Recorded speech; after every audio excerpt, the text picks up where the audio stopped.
안녕하십니까. 민법계약법 우리 이 논술형, 약술형 문제로 출제되는 부분이죠. 그 강의를 하게 되는 김영석 교수입니다. 물론 이 서술형의 문제 형태에서는요, 대전제가 여러분 그 내용을 다 숙지해야 됩니다. 또 이해도 해야 되고 체계적으로, 그죠? 따라서 이 논술형, 약술형의 이 주관식 시험은 갈라놓기도 아니고 말입니다. 이렇게 내용을 써라라는 것이죠. 써라. 알고 있는 걸 써라 해야 되니까 그 전제가 뭐냐면 내용을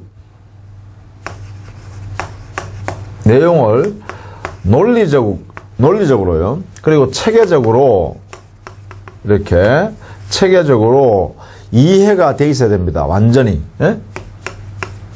전제가요, 전제가. 이 논술, 약술을 하기 위해서는 이게 있어야 된다는 것이죠. 개개인에게. 물론 뭐 1차 시험에 합격해야겠죠.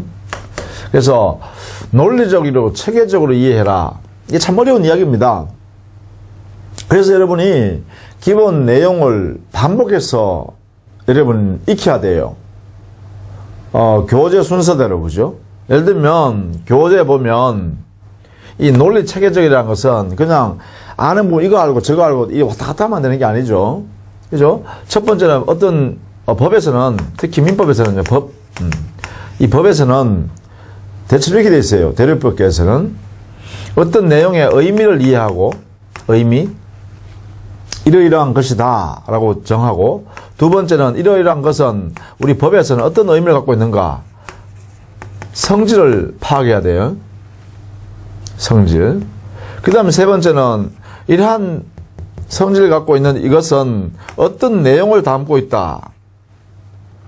이것을 이제 설명해야겠죠. 내용. 이 내용을 설명함에 있어서 서로 논의하는 과정에서 학자들이 서로 내용이 다르게 주장하는 게 있다든가, 또는 어떤 논점에 대해서 판례가 다르게 판시한다든가, 뭐 이런 것들이 있을 거란 말이죠. 여기에 이제 드디어 뭐냐면 서로 견해가 다양하게 존재할 수 있죠. 그죠?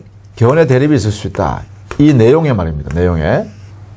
물론 여기 성질 안에도 마찬가지입니다. 성질 안에도 성질을 보는 이해하는 방법이 여기에 견해가 대립될 수 있어요. 견해가 대립될 수 있어요.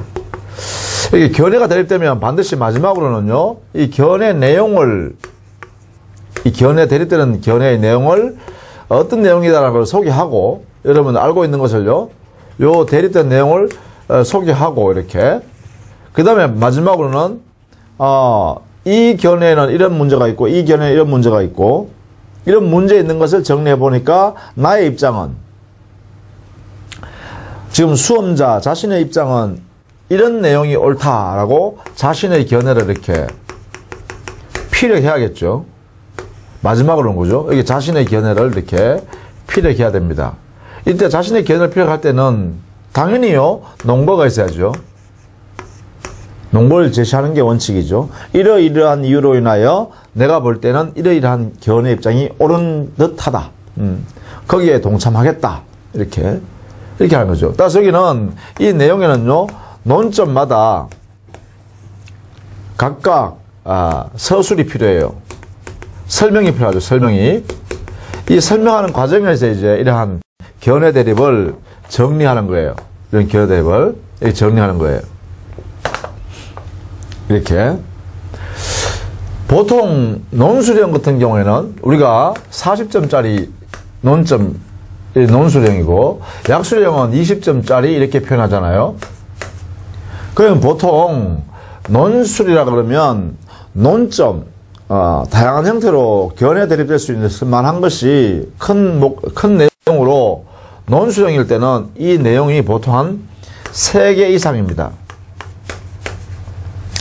다루어야 될 내용이 3개 이상 정도 된다 이거죠. 보통 한 적게는 2개, 예? 적게는 2개. 2개면 15점, 15점짜리 되는 거예요. 그리고 앞에 서론 부분에 5점, 마지막 결론 부분에 5점 이렇게 하면 그래서 40점 되겠죠. 보통 10점짜리 논점 3개 정도, 이게 본론에서 이렇게 이 내용을 다룰 때